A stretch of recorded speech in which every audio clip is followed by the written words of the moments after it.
Mesdames et messieurs les journalistes, bonsoir. À la suite donc de la conférence de l'Union africaine qui s'est tenue à Niamey du 4 et 8 juillet, nous avons ce matin, à la suite du pré-bilan qui a été fait la semaine passée avec le Premier ministre, fait autour de son Excellence M. le Président de la République une présentation sommaire de l'évaluation de la conférence de l'Union africaine. Le chef de l'État s'est retrouvé ce matin avec les principaux responsables impliqués dans la gestion de différentes structures qui avaient organisé cette conférence. Il y avait les membres du Conseil d'orientation et de contrôle, qui est l'organe chargé d'orienter l'agence dans la mise en œuvre de son programme d'activité. Il y avait les présidents des comités techniques et il y avait également les chefs du département de l'agence IA Niger 2019. À la suite donc de cette rencontre, je suis là aujourd'hui pour vous donner, pour partager avec l'ensemble des Nigériens les principales informations qu'on peut tirer de la tenue de cette rencontre-là. Mais avant de rentrer dans ces détails, je tiens d'abord à renouveler mes remerciements à son Excellence, Monsieur le Président de la République, pour la confiance qu'il m'a faite en me plaçant à la tête de cette agence-là le 26 janvier 2016. Le remercier également pour le soutien qu'il m'a apporté et qu'il a apporté à l'agence pour la conduite de cet événement-là. Je voudrais également remercier le Premier ministre chef du gouvernement qui, avec les autres membres du gouvernement, se sont impliqués pour traduire en actes les grandes orientations du président de la République, mais également soutenir l'agence pour qu'elle puisse exécuter sa mission convenablement. Je tiens également à remercier le Conseil d'orientation et de contrôle, les 12 ministres et 3 autres personnalités, à savoir le directeur du cabinet du Premier ministre, le gouverneur de la région de Niamey et le président du conseil de la ville de Niamey, qui, durant ces 3 années-là, se sont donnés pour que l'agence puisse exécuter sa mission dans de bonnes conditions. Je voudrais également remercier ou renouveler mes remerciements aux membres du comité technique, l'ensemble des membres du comité technique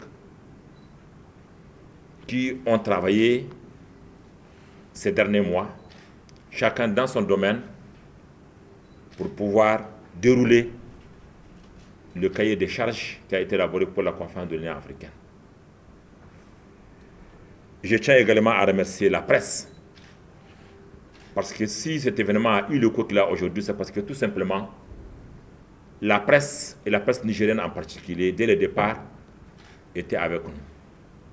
Et je pense qu'on peut dire que lorsqu'il s'agit d'une cause nationale, lorsqu'il s'agit d'un événement qui concerne l'ensemble des Nigériens, la presse nigérienne a démontré qu'une fois de plus, nous pourrons parler tous de la même voix. Il n'y a pas un traitement particulier de la presse privée ou de la presse publique. Chacun s'est mis pour apporter sa contribution, pour apporter son commentaire, pour accompagner l'agence, afin que l'ensemble des Nigériens soient informés au quotidien sur la préparation de la conférence. C'était là à continuer également pendant tout le demande de sommet. Et les Nigériens, même ceux qui n'étaient pas dans la salle ou qui ne sont même pas au Niger, ont pu suivre, grâce à l'ORTN et aux autres organes, le déroulement de la conférence.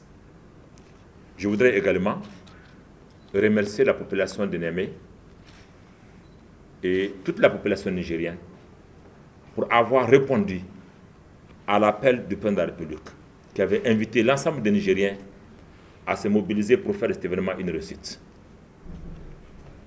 Je voudrais enfin renouveler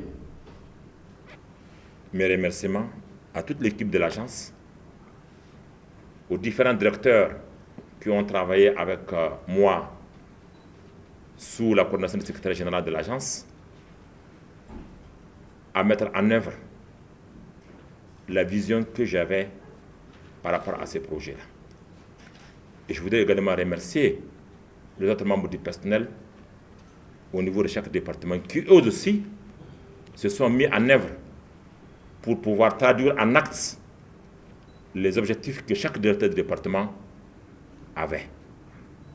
Et je pense que c'est ça qui a permis aujourd'hui à ce que cet événement soit une réussite. Alors, on avait 3 objectifs pour l'atteinte de ce sommet-là. Le premier objectif, c'était de créer les conditions pour améliorer l'action diplomatique de notre Niger et également améliorer la visibilité de notre pays sur le plan international. Le deuxième objectif, c'est de pouvoir faire en sorte qu'il y ait des retombées économiques significatives pour les opérateurs économiques nigériens ou les opérateurs économiques qui veulent intervenir au Niger pendant la phase préparatoire, pendant le déroulement et après le déroulement de ce sommet-là. Et le troisième objectif, c'est de pouvoir renforcer les capacités du Niger en termes d'infrastructure et en termes de savoir-faire pour que notre pays puisse être en mesure d'organiser n'importe quel événement d'envergure internationale. Voilà notre feuille de route. Voilà les objectifs sur lesquels nous avons travaillé pendant pratiquement 3 ans pour pouvoir assurer un bon déroulement de cette conférence-là. Mais pour pouvoir réaliser ces objectifs, il faut avoir un cadre, il faut avoir une stratégie, il faut avoir un plan d'action. Et nous avons d'abord commencé par poser les bases en créant un dispositif général qui a été mis en place. Premièrement, les autorités nigériennes, à l'occurrence du président de la République, sur proposition du Premier ministre, a créé une structure dédiée exclusivement à la gestion de la conférence de l'Union africaine, à la préparation à la gestion de la conférence de l'Union africaine. Et la particularité, c'est qu'on avait 2 étapes à faire. Il faut faire les infrastructures et ensuite gérer le déroulement de la conférence. Cette structure, non seulement elle a été créée, mais on lui a donné une autonomie administrative et financière. Et elle est directement rattachée à la présidence de la République, de manière à rendre compte régulièrement et directement à son Excellence le président de la République pour que des décisions appropriées soient prises. Deuxième dispositif qui a été mis en place, il a été créé un conseil d'orientation et de contrôle composé de principalement tous les ministres qui sont concernés directement ou le plus concernés par la gestion de l'événement. Ensuite, le deuxième dispositif qui a été mis en place, c'est qu'on avait en 2017 mis en place ce qu'on appelle le comité sectoriel, qui ont permis d'élaborer le cahier des charges de la conférence. Et après, on a mis en place 13 autres comités, qu'on appelle le comité technique, qui aidaient les départements de l'agence à pouvoir mettre en œuvre ce cahier de charges. Et pendant le déroulement de la conférence, on a mis en place ce qu'on appelle un poste de contrôle ou un poste de commandement, qui était chargé de faire l'état tous les jours avec les différents comités sur comment nous gérons cet événement-là. Et il y a 2 éléments majeurs dans ce dispositif qui ont été déterminants. Le premier, c'est que le président de la République en personne tenait des réunions régulières avec les différents acteurs impliqués dans la préparation pour avoir l'état d'avancement de la préparation et apporter les décisions ou les correctifs nécessaires. Et enfin, le Premier ministre également préside des réunions techniques de manière périodique pour pouvoir suivre les travaux et se déplacer même sur le terrain. Il était venu ici à l'agence, se déplacer sur le chantier pour voir également comment la préparation de ce dossier a été faite. C'est pour vous dire que ce dispositif technique et institutionnel qui a été mis en place a permis à ce que nous puissions créer les conditions de poser les bases d'un événement réussi. Cet événement, il a été géré en 3 phases. Une première phase qu'on va appeler l'installation, qui a consisté à la création de l'agence, au recrutement du personnel cadre, à la mise en place des outils et, un élément important, c'est l'élaboration d'un plan d'autofinancement du fonctionnement de l'agence, qui a permis à ce que pratiquement 70% ou plus des besoins liés au fonctionnement de l'agence, notamment les salaires du personnel et autres activités, soient supportés par des activités que nous menons autres que le budget de l'État ou l'appui des partenaires extérieurs. Ça nous a permis également de disposer donc de ressources nécessaires, de recruter un personnel de qualité, mais également de les mettre dans les meilleures conditions de travail, aussi bien sur le plan rémunération que sur le plan équipement, sur le plan outils, sur le plan cadre de travail, pour que les gens puissent être dans les meilleures conditions et fournir ce qu'ils pourraient faire. La deuxième phase, c'était l'identification des besoins de financement. Alors, là, ça a été également parce que beaucoup de Nigériens avaient commencé à douter de la tenue de la conférence. On a mis l'agence en 2016. 2016, ils n'ont rien vu. 2017, ils n'ont rien vu. Et ils ont commencé à se poser des questions. Pendant ce temps, nous, on travaillait et on s'était donné comme discipline de ne pas communiquer cette phase-là. C'était la phase où on identifiait des partenaires pour nous aider, parce qu'on avait fait le pari de ne pas augmenter le ratio d'endettement de l'État pour faire les infrastructures. Nous avons fait le pari de ne pas aller au trésor pour chercher les gens pour faire les infrastructures. C'était difficile lorsqu'on connaît le contexte dans lequel le monde est aujourd'hui, en termes de crise internationale, en termes de crise financière. Il n'y a pratiquement pas beaucoup de gens qui sont prêts à vous donner l'argent pour ça. Et deuxièmement, il y a les investisseurs également, les partenaires privés qui sont prêts à financer ce type d'infrastructures. Ne se précipitez pas sur tous les pays. Donc il faut très attention. Il a donc fallu créer les conditions de mise en confiance des partenaires, aussi bien internationaux que nigériens, pour qu'ils puissent s'engager avec nous sur les parts des infrastructures. Ensuite, il faut maintenant passer à la phase de construction des infrastructures-là. On a lancé tous les projets, pratiquement fin 2017-2018, pour pouvoir satisfaire les besoins qui sont inscrits dans les cahiers d'échange de l'Union africaine. Mais à côté de ça, pendant qu'on fait de l'infrastructure, on s'est donné aussi dans le pari de renforcer les compétences pour avoir les meilleurs hôtels du monde, pour avoir les plus beaux aéroports, pour avoir les meilleurs centres de conférence. Si vous n'avez pas la qualité des ressources humaines nécessaires, si vous n'avez pas la qualité de service qu'il faut, vous ne serez pas satisfait.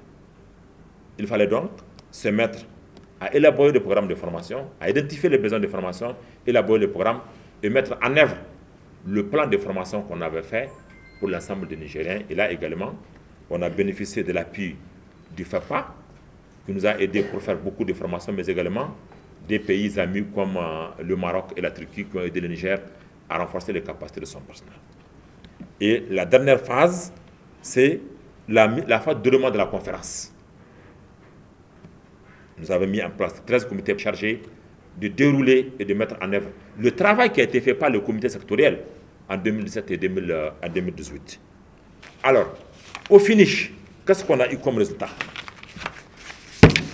Au plan infrastructure, nous avons aujourd'hui un aéroport international qui répond aux standards internationaux. nos 5000 participants ont passé par là-bas. Nous avons fait une voie express qui relie l'aéroport au centre-ville de Niamey. Nous avons finalisé et construit 3 nouveaux hôtels 5 étoiles qui sont venus renforcer les capacités de la ville de Niamey en termes d'hébergement, mais également en termes de standing. 4 cités avec villa grand standing ont été construites, qui nous ont permis donc de pouvoir héberger des personnalités de grand standing. On a également rénové les villas du Conseil de l'Entente et la villa Diouf. 2 résidences avec appartements de grand standing ont été construites. Les travaux de voirie ont été entrepris dans la ville de Niamey, tout le monde l'a vu. L'éclairage a été amélioré. Il y a eu la rénovation, la modernisation et l'équipement du palais de congrès, qui était considéré notre plan B. Parce qu'on s'était fixé comme objectif 15 mars. Si au 15 mars, après l'évaluation, on se rend compte qu'on a des doutes pour finir le centre Mahatma Gandhi, il fallait déclencher le plan B qui consiste à rénover, moderniser et élargir le palais de congrès. Ça a été fait, ça a été une réussite, c'est un bijou aujourd'hui qu'on offre aux Nigériens. Nous avons également construit une tente de 1000 places qui a permis de servir des dîners et des repas officiels pendant la durée de la conférence. Et enfin, nous avons pu avoir l'aménagement de la salle de banquet de Mahatma Gandhi. Voilà le résultat qu'on a eu aujourd'hui en termes d'infrastructure. Sur le plan transport, là également, des efforts ont été faits. Nous avons mobilisé 692 voitures qui ont été utilisées pendant ce sommet-là, dont 36 ont été acquis au niveau du gouvernement du Nigérien. Nous avons également 36 véhicules Berling et bus qui ont été donnés par la Chine. Nous avons bénéficié également de l'appui de notre frère voisin, le Nigeria, qui nous a apporté donc à peu près 27 voitures qui nous ont aidés. Et le reste, on a fait recours à la location pour pouvoir combler la qualité qu'on avait eue avec la réquisition. 475 voitures de l'État ont été réquisitionnées, mais malheureusement, la plupart de ces véhicules réquisitionnés, c'est des véhicules pick-up qui sont difficiles à être utilisés pour le transport des personnalités, d'où l'obligation pour nous de faire recours à la location en ce qui concerne les voitures de grand standing, notamment les véhicules ministériels. Sur le plan hébergement, 110 établissements ont été utilisés, 40 hôtels, 44 villas, 26 résidences et appartements, ce qui nous fait 110 établissements pour une capacité d'à peu près 350 lits et qui a servi donc d'hébergement de différents membres du comité. Mais nous avons pris également des mesures conservatoires en ce qui concerne la question d'hébergement, ce que 2 mois à l'avance, nous avons déjà écrit à tous les hôtels pour pouvoir demander de ne prendre aucune réservation sans l'accord de l'agence IA. Nous avons également, en sentant que l'objectif de 4000 participants peut être dépassé, nous avons pris la décision de faire un appel à toutes les volontés nigériennes qui ont des villas ou des appartements de grand standing meublés pour les mettre en location. Et ça également, nous a aidé à pouvoir observer cet écart en termes de demande pour l'hébergement.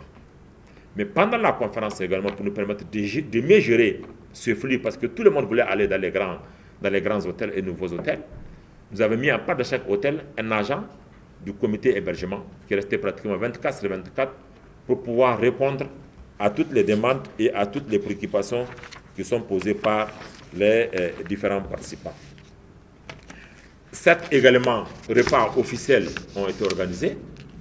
C'est des traditions, lorsqu'il y a des grands événements comme ça, que la réunion de ministre des Affaires étrangères, qu'il y ait des déjeuners et un dîner, la réunion de chef d'État également, qu'il y ait des déjeuners et un dîner, et ça également, ça a été brièvement assuré par le comité restauration.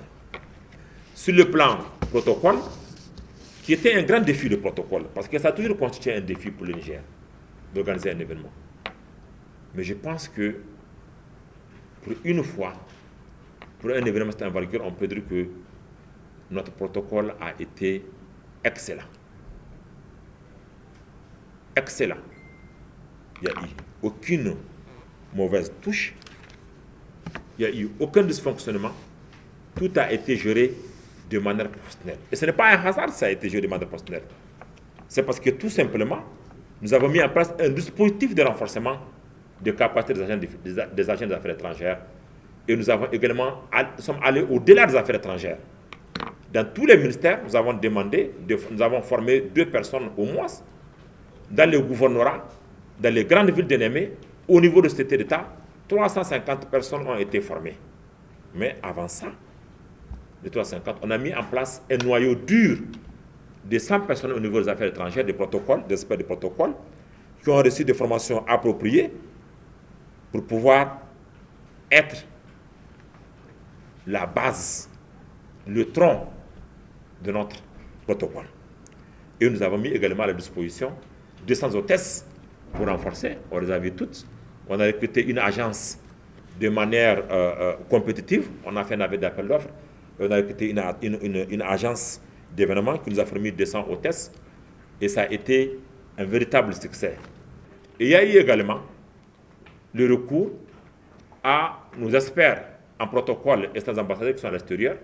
Le ministre des Affaires étrangères en a rappelé 12 qui sont venus appuyer leurs collègues et ça nous a permis en tout cas de gérer tous les aspects protocolaires et sur le plan diplomatique. Sur le plan sécurité, nous avons élaboré et mis en œuvre un plan de sécurisation de la conférence.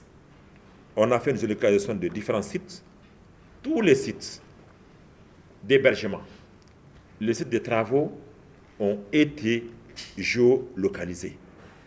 On a mis en place un système de vidéosurveillance dans pratiquement toute la ville de Niamey, qui nous a permis donc de suivre au quotidien et instantanément les différents agissements qui se passent aussi bien dans la zone de déroulement de la conférence, mais sur les différents sites considérés comme stratégiques.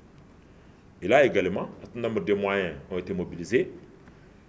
Nous avons mobilisé plus de 10 200 hommes pour cadrer la ville de Niamey, bien avant cet événement-là. Environ 300 véhicules ont été mobilisés, 400 motos également ont été mobilisées. Ces motos, ces véhicules ont circulé pratiquement 24 sur 24 et ça nous a permis de mettre en place un dispositif de sécurisation de toute la ville de Niamey. Et Dieu merci, ça a été pour nous un grand succès parce qu'un des défis pour la tenue d'un tel événement, c'est la question sécuritaire. Sur le plan accréditation, parce que ça c'est également un élément important qui a été décisif, c'est l'attribution à tous les pays. Chaque pays, les 54 pays, chaque pays a reçu un code. Et ce code a été donné à une seule personne par pays. C'est la seule personne qui est habilitée à enregistrer les participants à la conférence. Chaque événement parallèle qui a été tenu à Niamey a eu un code. L'agence a eu le code également pour les organisateurs et les prestataires. Et ça nous a permis de mettre un système dès le 1er juillet pour lancer ces inscriptions-là. Et pratiquement, toutes les personnes qui ont eu les badges ont été identifiées.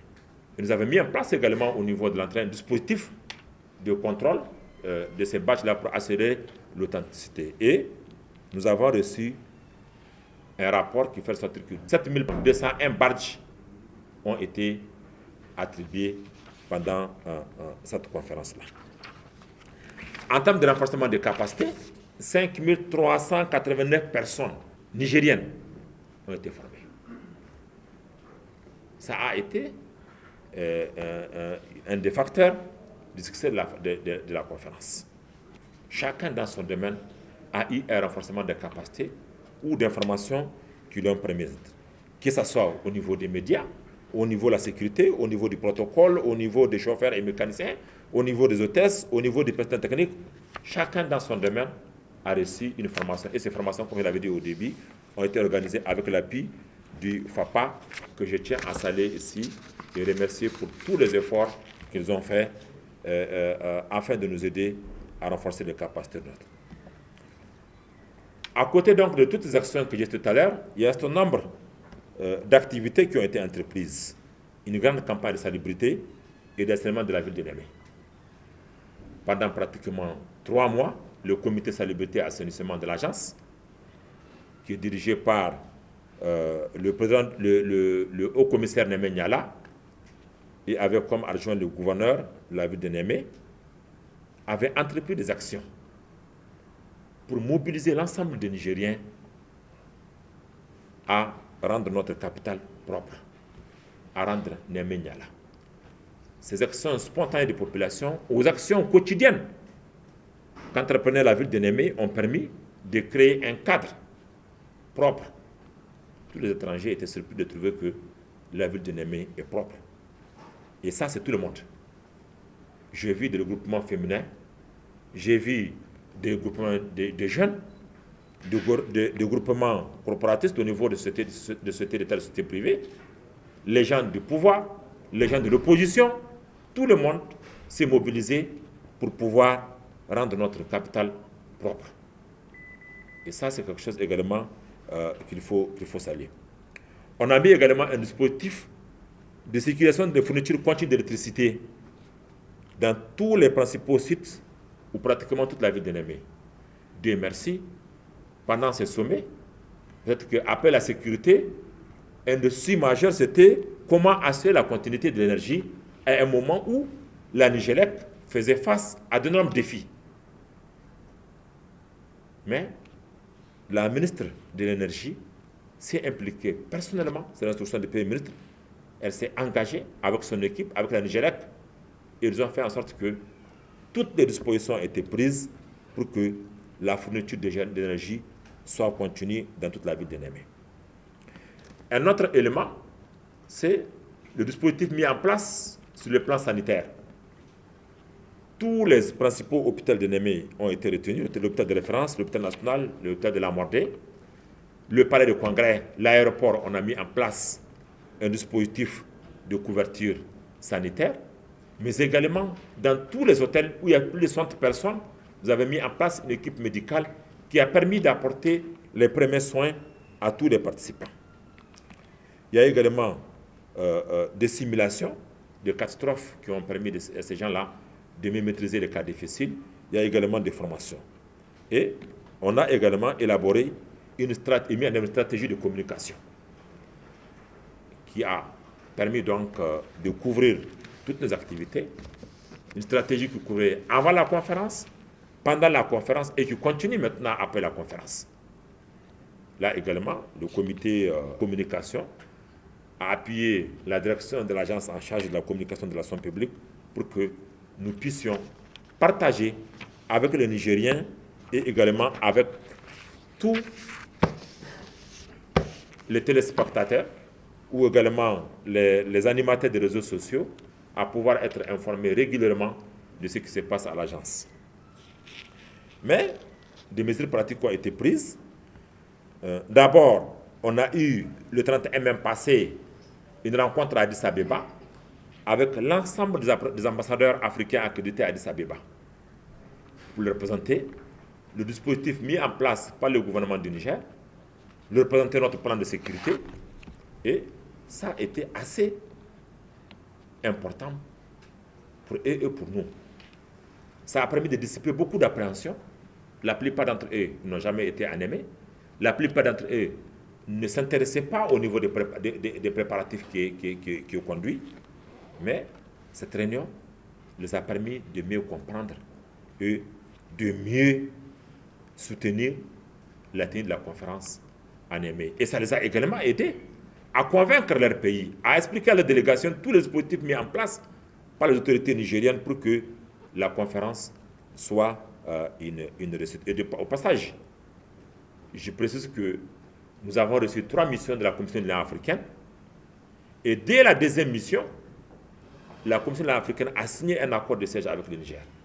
Et lundi, c'est la première fois de l'histoire de l'Union africaine qu'il signe un accord de siège, même pas 2 ou 3 mois, 1 mois avant la tenue de la conférence avec un pays. Tellement le dispositif qui a été présenté était convaincant, tellement ils croyaient à l'engagement des autorités nigériennes et ils étaient venus eux-mêmes pour voir ce qui est fait en place. Toutes les conditions sont réunies pour que ça soit un succès. Ensuite, nous avons le 14 et 15 juin, 2 semaines après la réunion de Abeba, invité à Niamey tous les chefs du protocole des présidences et les chefs de sécurité des pays membres de l'Union africaine à venir à Niamey pour rencontrer nos chefs de sécurité, rencontrer nos chefs du protocole, mais également rencontrer les chefs de sécurité de l'Union africaine et le chef du protocole de l'Union africaine. Cette réunion tripartite a permis également de présenter tout le dispositif qui est mis en place. Au-delà de ce qu'on avait dit à 10, ils sont venus eux-mêmes voir exactement de quoi ça s'agit. Ils ont visité les hôtels, ils ont visité le palais de congrès, ils ont visité les villas présidentielles, et tous étaient rassurés, et ils ont fait un compte rendu, je suppose, fidèle, et qui a permis à leur délégation de venir à Niamey et d'obtenir, en tout cas, la participation au record qu'on a mis au niveau qu'on a eu. Et ensuite, on a mis en place un dispositif de visa volant. Parce que vous savez que dans la plupart des pays, dans beaucoup de pays africains, nous n'avons pas de plantation diplomatique.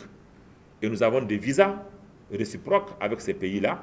Donc, on ne peut pas se déplacer. Que tous venez à l'aéroport, on vous donne des visas. Et je pense que c'est là également qu'il faut féliciter tout le travail remarquable qui a été fait par l'équipe de sécurité de l'agence, avec la DST, la Direction du Développement du Territoire, qui a permis à ce que, bien avant la tenue de la conférence, que tous les travailleurs qu'on a étrangers qui sont sur le site aient eu leur visa dans les meilleures conditions et dans les brefs délais, mais également tous ceux qui sont venus également au sommet. Personne ne s'est plaint de la lenteur pour la livraison de ces visas-là. Et également, nous avons mis en place des navettes au niveau de l'aéroport pour pouvoir transporter les gens. Ça a été assez. Ça nous a permis d'avoir quoi?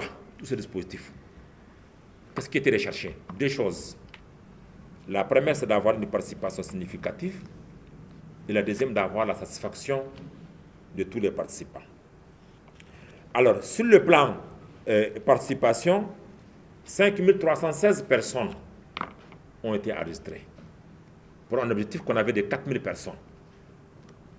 Lorsque vous avez un objectif de 4000 personnes et que vous retrouvez avec plus de 5000, naturellement que ça peut affecter tout le dispositif que vous avez mis en place. N'eût été le plan B, C et D parfois que nous avons mis en place pour nous permettre de gérer tout cet écart-là, particulièrement en termes d'hébergement, où je salue au passage la spontanéité des particuliers nigériens. Beaucoup, donc, volontairement, ont mis leur villa à disposition. C'est vrai que certains, ça a été une occasion pour eux d'avoir des revenus supplémentaires, mais certains l'ont fait gratuitement. Gratuitement. Et je pense que ça aussi, c'est ça, l'esprit de solidarité nigérienne qu'il faut saluer. Alors, sur les 5316, au niveau de délégation des pays de la Commission africaine, 2128.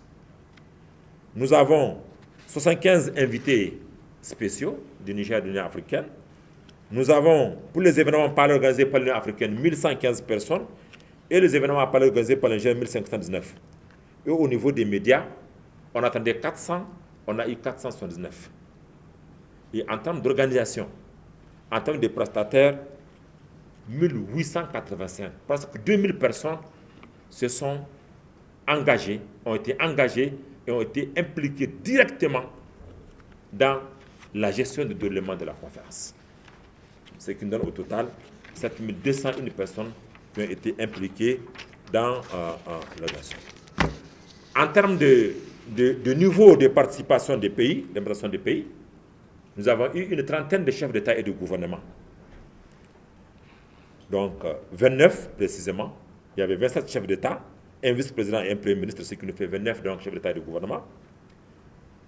20 pays étaient représentés par le ministre des Affaires étrangères, un pays par son ministère du Commerce, un autre par le ministre de la Santé, 3 par les ambassadeurs, ce qui nous donne un total de 54 pays sur les 55 que compte l'Union africaine qui était présent au sommet de l'Union africaine. Il n'a manqué qu'un, c'est le Soudan. Pas parce qu'il n'a pas voulu venir, c'est parce que tout simplement, à la suite des événements qui sont passés dans le pays, nous sommes sous suspension. Lorsqu'on est suspendu, on ne peut pas participer aux travaux de la Commission de l'Union africaine.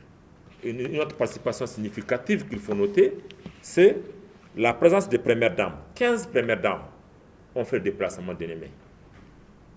Certains sont venus, même salaire mari. Il y a des pays où le mari n'a pas fait de déplacement, mais la première dame a fait de déplacement. Et 8 ont été représentés, ce qui donne un niveau de représentation de 23, pratiquement, on peut dire presque 50% ou 45% des premières dames étaient présentes ou représentées en Niamey. C'est le lieu également de saluer le rôle déterminant des premières dames et de leur fondation dans la réussite de l'organisation de cet événement-là. À travers les événements qu'elles ont organisés, elles ont également suscité le déplacement et la personnalité non seulement des premières dames, mais également des sommités dans le monde par rapport aux thèmes qui ont été développés. Et je voudrais en tout cas saluer cette implication des premières dames à côté de leur époux et de gouvernement pour pouvoir faire de ce sommet-là une réussite. Le comité économique régional, vous savez que le 8, il y a eu également un sommet de l'Union africaine et le comité économique régional NAOUT, et toutes les 8 communautés économiques régionales étaient présentes. Et toutes étaient à un niveau de représentation où c'est le secrétaire général, ou c'est le président. Une seule n'a pas eu comme représentant son premier responsable. Nous avons eu également la participation de 18 organisations internationales, notamment les Nations Unies, la Banque mondiale, l'Union européenne, la BAD, la BID, le FINIAP, l'OMS, l'ONU-SIDA, le Fonds mondial, NEPAD, la CIA, la SECNA, CEMAC, IOMA, l'OMC, la BADEA, Afreximbank, HANEA. Et toutes étaient également à un niveau de représentation assez important, soit c'est le premier responsable, soit c'est le deuxième. En termes de réunions, de rencontres et d'événements, il y en a eu 54, on a eu. Des rencontres statutaires officielles de l'Union africaine, il y en a eu 22. Il y a eu également 33 événements parallèles, ce qui donne donc 55 événements qui ont été tenus. Mais à côté de ça, le comité culture et animation a mis en place un programme d'animation périphérique. 22 concerts et foires et activités ont eu lieu dans la ville de Niamey. Nous avons eu également des foires, nous avons eu les SAFEM, nous avons eu One Milk to Meet Africa, nous avons eu également l'artisanat du Niger, nous avons également Rayon d'Afrique. Tout ça, c'est des activités qui ont tenu. Nous avons également eu un tournoi de lutte traditionnelle. Tout ça, c'est des activités qui ont été organisées en mode de sommet, de manière à ce que les Nigériens ou les participants, ou les étrangers qui ne sont pas délégués officiels, qui n'ont pas participé aux travaux, puissent également avoir une occupation, et je pense qu'ils l'ont eu significativement. Qu'est-ce qu'on a eu en termes de retombées socio-économiques et en termes d'impact? Je l'avais dit, on a un nouvel aéroport, une voie express, des routes, des hôtels, un centre de conférences, des routes, etc. Près de 450 milliards de francs CFA ont été investis. Je voudrais faire quand même une précision ici. Contrairement à ce que une certaine presse ou un certain journal développe tous les jours pour dire qu'on a dépassé 450 milliards pour le sommet de l'Union africaine, je m'inscris totalement en faux. Je sais que le journal a l'information, mais de manière délibérée, il entretient la confusion pour dire qu'on a dépassé 450 milliards pour le sommet de l'Union africaine. Les 450 milliards concernent les infrastructures. Et ils ont été financés à 80%, sinon plus, par le secteur privé. L'État n'a pas mis un franc dans l'aéroport, l'État n'a pas mis un franc dans l'hôtel Radisson, l'État n'a pas mis un seul franc dans l'hôtel Noun, l'État n'a pas mis un seul franc à Bravia, il n'a pas mis un seul franc dans les résidences qui ont été construites, il n'a pas mis un seul franc dans les actions de salubrité qui ont été entreprises, mais l'État a intervenu pour la voie express. C'est un projet qui était là bien avant la conférence de l'Union africaine. C'est un vieux projet qui a été accéléré pour accélérer la bonne mobilité pendant le sommet de l'Union africaine. Et ça aussi, on n'est pas parti directement au Trésor chercher l'argent. C'est vrai que c'est de l'argent public, mais on a eu des partenaires, notamment la BADEA, la BOAD, qui ont apporté des conditions constitutionnelles à l'État nigérien et qui l'ont permis de pouvoir construire cette voie express-là dans des conditions extrêmement souples et avantageuses, conformément donc au principe de tout ce qui concerne ce qui est les prêts concessionnaires. Ensuite, en termes d'emploi, les 4500 emplois ont été créés pendant la phase de construction des infrastructures. Et aujourd'hui, 1500 emplois au plus permanents ont été créés au niveau de l'aéroport, au niveau des hôtels, au niveau des villas, pour pouvoir assurer l'entretien et l'exploitation de ces opérations-là.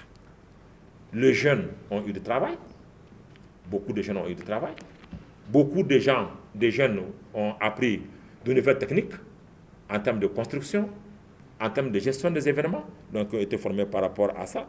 De nouvelles méthodes ont été acquises. Nos ouvriers se sont spécialisés à côté des ouvriers ou des ingénieurs turcs, à côté des ouvriers et des ingénieurs indiens, à côté des ingénieurs espagnols, à côté des ingénieurs sénégalais, togolais, ivoiriens, etc. Ils ont appris. Aujourd'hui, beaucoup d'entre eux sont autonomes. Nos tâcherons ont eu beaucoup de marchés. Beaucoup d'entre eux également ont renforcé leurs capacités, qui leur permettent de voir des plans. Et les entreprises nigériennes également ont été impliquées. Je voudrais en tout cas saluer l'implication des Nigériens, des Nigériens particuliers, qui sont engagés à construire des infrastructures et qui ont aidé à ce sommet-là. Mon avant-dernier point, ce sont les facteurs de réussite. Pourquoi on a réussi? Pourquoi ce sommet a été un succès de la vie de tous, y compris ceux qui étaient habitués ou ceux qui sont habitués à l'organisation des grands événements? Les gens de l'Union africaine, les gens de la Banque mondiale, les gens au niveau des pays des ministres des Affaires étrangères, nous ont témoigné que c'est un des meilleurs sommets auxquels ils ont participé. Pas parce que nous avons peut-être les meilleures infrastructures, pas parce que peut-être qu'on avait la meilleure qualité de service, mais tout simplement, ça a été une surprise agréable pour eux. Mais le plus important pour eux, c'est la qualité de l'accueil.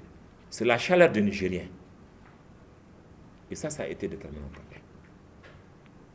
Les conditions ont été créées sur le plan hébergement, les conditions ont été créées sur le plan sécuritaire, les conditions ont été créées sur le plan lieu de travail, mais également la chaleur, la disponibilité et l'accueil des Nigériens a été décisif. Alors, un des premiers facteurs, c'est la volonté et l'engagement politique décisif, je l'ai dit. Il y en a très peu de Nigériens qui croient à la réussite de ce sommet-là. Et Dieu merci. Je pense que ça n'a pas marché. Aujourd'hui, au niveau de l'agence, on serait dans d'autres conditions. Aujourd'hui, peut-être que notre président fait l'objet de critiques les plus sévères, y compris à l'intérieur du pays. Le gouvernement serait également mis en cause et les populations nigériennes auraient peut-être eu tout simplement honte. C'est parce qu'il y a eu un engagement politique qui a été très décisif. Le président s'était engagé personnellement. Il avait voulu avoir une agence dédiée exclusivement au sommet. Il a voulu que ça soit rattaché à lui. Et il a voulu que ça soit non seulement un directeur général, mais en plus quelqu'un d'un rang ministériel qui est à la tête de cette agence-là. Mais mieux, je vais vous faire une confidence. Il m'a autorisé à l'appeler à tout moment lorsque j'ai une difficulté de nature à compromettre le déroulement de l'événement. Et à toutes les fois que je l'ai appelé, il m'a répondu. Et à toutes les fois que j'ai posé un problème, une solution a été apportée. Je voudrais en tout cas saluer cet engagement politique du président de la République. Ensuite, le deuxième facteur, c'est le processus de recrutement des dirigeants de l'agence et de son personnel. Jamais on m'avait imposé quelqu'un. 99% des directeurs que j'ai, je ne les ai jamais vus avant le sommet. J'avais défini des profils, je me suis adressé à des structures et ils m'ont donné des candidats, des CV. J'ai eu des entretiens avec des gens et j'ai pris la décision de les recruter. Personne ne m'a été imposé, aucun directeur ne m'a été imposé ou même recommandé. J'ai défini un profil, j'ai demandé les gens qui ont ce profil, on me les a proposés et je pense que j'ai eu la chance d'avoir cette liberté dans le recrutement de mon personnel, particulièrement en ce qui concerne les partenaires de direction. Et je pense que je ne me suis pas trompé. Et je voudrais en tout cas saluer leur engagement à mes côtés, saluer en tout cas leur implication totale et saluer également leur réponse à mes attentes. Mais eux aussi, ils avaient également des collaborateurs avec eux. Certains ont été recrutés par voie de presse, par voie d'annonce. Certains ont été proposés par les structures administratives dans lesquelles ils travaillent. Mais tous, ils ont fait l'objet d'une analyse de leur CV par leur chef de département et qui ont pris la décision de les embaucher. Je leur ai également, tous les directeurs, je leur ai dit que chacun de vous est responsable de son personnel. Si vous méritez aujourd'hui qu'un agent ne répond pas à vos attentes, vous avez la liberté de les sanctionner ou de les libérer immédiatement. Et je pense que nous avons eu une équipe, au-delà d'une équipe, nous avons eu une famille qui nous a permis d'être soudés.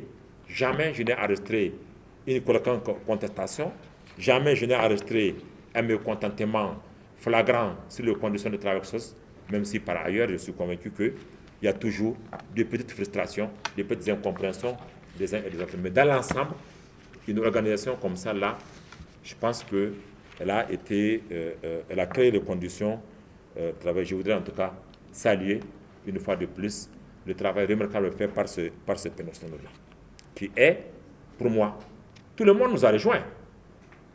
Il y a des comités, il y a des ceci, il y a des cela, mais tout le monde nous a rejoints. C'est parce que l'agence a posé les fondations que les gens nous ont permis également de venir achever le toit. Il faut toujours quelqu'un pour creuser, pour faire la fondation. Après, il y a les maçons qui viennent pour faire le mur. Après, quelqu'un, les peintres qui viennent, etc. Et après, on a une très belle maison. C'est comme ça que ça s'est passé. Mais je pense que le mérite pour la mise en œuvre des orientations du président de la République revient au personnel de l'agence IA Niger 2020.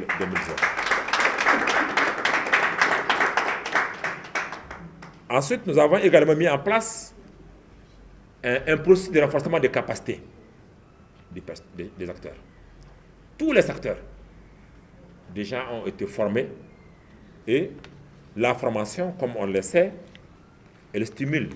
La formation, quand elle le fait, elle améliore la performance. Et je pense que ça a été également, les gens étaient formés, les gens étaient professionnels, étaient sensibilisés par rapport à ça.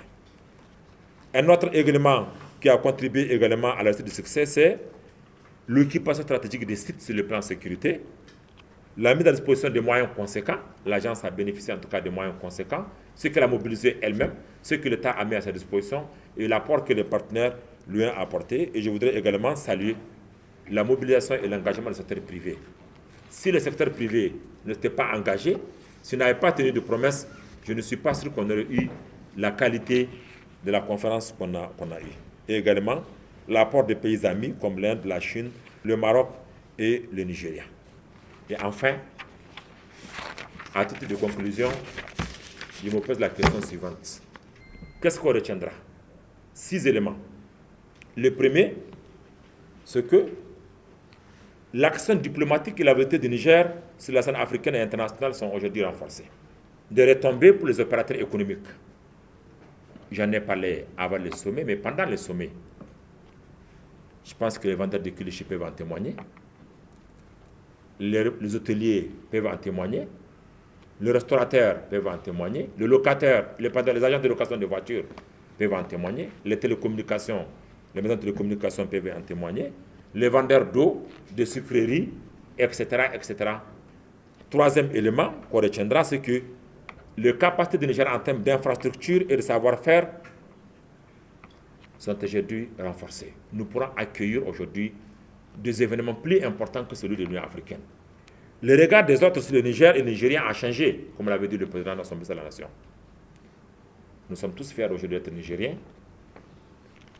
Beaucoup de gens nous appellent. Dès qu'on dit le Niger aujourd'hui, on est respecté. Les gens nous prenaient pour le dernier pays du monde en termes de développement humain.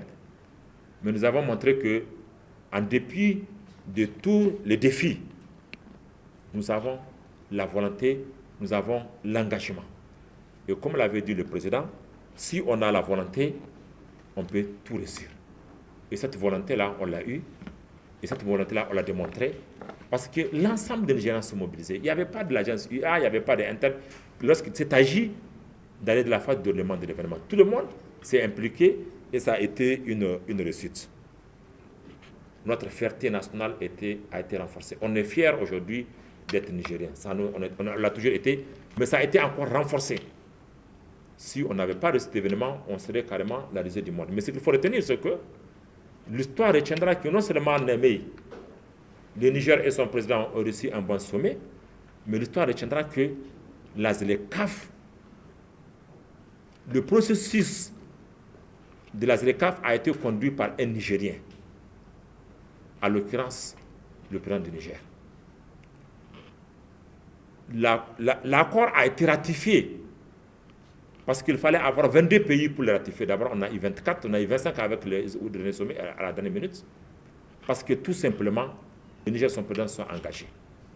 On retiendra enfin que la zone de libre-échange continentale est rentrée en vigueur à Niamey. On retiendra surtout que les réformes de l'Union africaine, la première réunion semestrielle de l'Union africaine, a commencé à Niamey. C'est la deuxième fois de l'histoire de l'Union africaine qu'il y ait une réforme. La première a eu lieu à Maputo, la deuxième, sa mise en œuvre a commencé à Niamey. Et enfin, nous pourrons l'affirmer haut, le leadership de notre président de la République a été consacré. Il avait joué un rôle, champion de la zone de libre-échange, champion pour la monnaie unique pour la CEDEAO, également champion pour la mobilisation de ressources pour Gavi, etc., etc. Et le sommet de l'Union africaine a été l'occasion de consacrer ce leadership-là. Il a fait venir une trentaine de chefs d'État. Il a amené 25 pays à ratifier l'accord et il a mobilisé plus de 5000 personnes à venir en Niamey. Il a créé les conditions pour que ça soit une réussite. Le regard des autres présidents également sur notre président a changé. Voilà ce qu'il faut donc retenir de cette conférence de l'Union africaine. Un bilan détaillé sera fait. C'est un travail sommaire qui a été fait sur la base des rapports préliminaires qui ont été déposés par le comité. Et également, au moment opportun, on aura peut-être une autre conférence avec un élément supplémentaire, notamment les bilans financiers et l'impact socio-économique détaillé. Je vous remercie.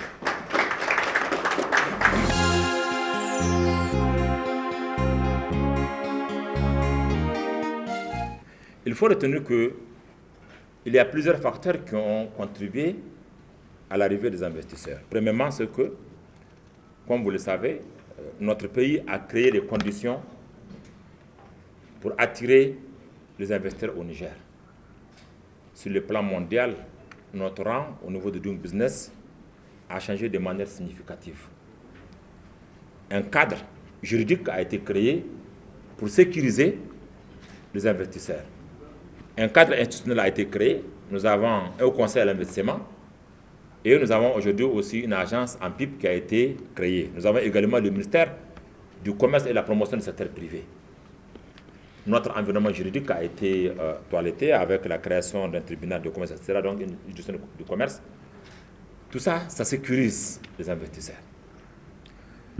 Deuxième facteur, c'est que vous savez que aussi que notre pays a beaucoup de potentialités qui ne sont pas malheureusement exploitées dans la plupart des cas. Comment imaginez-vous que, par exemple, sur le plan hôtel, comme vous l'avez dit, un pays comme le Niger, qui est resté pendant des années avec un seul hôtel 5 étoiles, alors qu'on avait tout le temps des étrangers qui arrivaient. Comment expliquer que notre position géographique du Niger, qui constitue le trait d'union entre l'Afrique de l'Ouest, l'Afrique centrale et l'Afrique du Nord, puisse ne pas être desservie convenablement sur le plan aérien? C'est un avantage stratégique que ceux qui sont venus construire un aéroport à Niamey ont observé. Troisième facteur, c'est la stabilité politique. Un investisseur ne va pas également dans un pays où il n'y a pas de stabilité politique.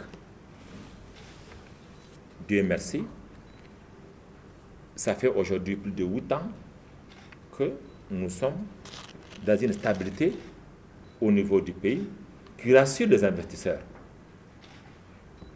une stabilité qui attire ces investisseurs-là.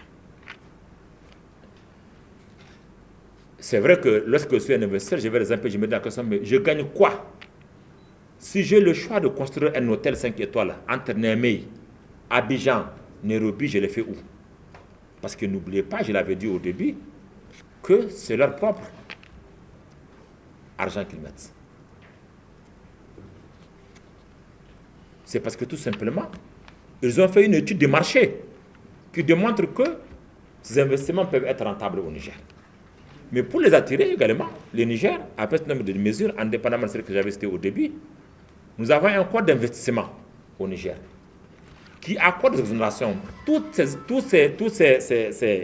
ces promoteurs d'hôteliers, on ne leur a pas donné de mesures nouvelles. Tous les avantages qu'il leur a donnés, c'est des avantages inscrits dans le code d'investissement de la République du Niger. Il n'y a pas une nouvelle mesure par rapport aux hôtels. Il n'y a pas une nouvelle mesure par rapport à l'aéroport, parce que tout est écrit dans la loi sur les partenariats publics-privés. Nous n'avons fait qu'une application stricte des textes et des avantages qu'offre notre politique juridique nigérien aux investisseurs. La seule chose qui a fait la différence, c'est que il y avait eu un suivi régulier au niveau de l'agence. Nous avons créé même un poste d'accompagnement administratif qui avait pour mission d'aider tous ces promoteurs-là à obtenir le document nécessaire, à effectuer les transactions et les formalités administratives au niveau de tous les ministères sans perdre une minute. Quand je parle d'une minute, je parle de par rapport au temps nécessaire pour pouvoir bénéficier de leurs documents ou de pouvoir effectuer une transaction administrative. Et ça, je vais saluer ici le travail, en tout cas remarquable, et le soutien qu'on a reçu du ministère des Finances, notamment la Direction générale des douanes et la Direction des impôts, le ministère de l'Industrie, le ministère de l'Industrie avec le secrétariat permanent sur le corps des investissements, le ministère du Tourisme, le ministère des Domaines, la mairie, qui ont tous accéléré les procédures pour faire traiter tous les dossiers qui viennent de l'agence IA comme une priorité. J'ai entendu dire qu'on a bradé l'aéroport international Jori Hamani de Niamey. On a dégagé la douane pour construire un hôtel. On a déguerpi déjà, on a fait ceci, on a fait cela. Bien sûr, ça a été fait. Mais c'était fait de manière ordonnée, de manière disciplinée, dans l'intérêt du Niger. L'aéroport international Jori Hamani de Niamey, c'est 30 ans qu'on a reçu de concessions. Et bien avant, ce que les gens oublient, avant l'arrivée de Souma qui a eu cette gestion-là, le Niger avait eu un contrat avec un autre partenaire pour 30 ans aussi. Ça n'a jamais fait l'objet de beaucoup de bruit. On a oublié ça. C'était 30 ans aussi. Mais il s'est retrouvé incapable d'exécuter le travail qui lui a été confié. C'est un partenariat gagnant-gagnant. Nous avons créé une société de gestion de l'aéroport où le partenaire a 75% et l'État a 25%. Les gens disent que c'est vrai qu'on a perdu, etc. Mais les 25% d'un nouveau aéroport peuvent au finish être plus importants que les 100% actuellement. Si vous avez un commerce où vous gagnez 1000 francs par mois, quelqu'un vous dit, venez, moi j'ai mis dans votre commerce X montant, je vous donne 25%, au lieu de gagner 10 000 ou 1000 francs, vous gagnez 100 000 francs CFA. Ce n'est plus les 25% qui comptent, c'est ce qu'au finish l'État gagne. Et je suis convaincu que de 125 000 passagers aujourd'hui, on a un objectif d'avoir 1 million de passagers, les recettes de l'État vont significativement augmenter au niveau de l'aéroport. L'hôtel Radisson également, ce terrain n'a pas été donné gratuitement aux Turcs. Ils l'ont payé au prix officiel du mètre carré de l'État. Ça peut se vérifier au niveau du ministère des Domaines. Idem pour Bravia, idem pour l'établissement MIM, idem pour la cité d'Angara. Tous, ils ont payé ce terrain-là au prix officiel de l'État. Et mieux, la cité Futura, par exemple, ou la résidence Fayel, ils ont construit sur leur propre terrain qu'ils ont acheté. Donc l'État leur a accompagné, leur a donné comme facilité l'accompagnement administratif. Et c'est ça qui a fait la différence. Cet accompagnement-là qui a permis d'aller vite et mieux.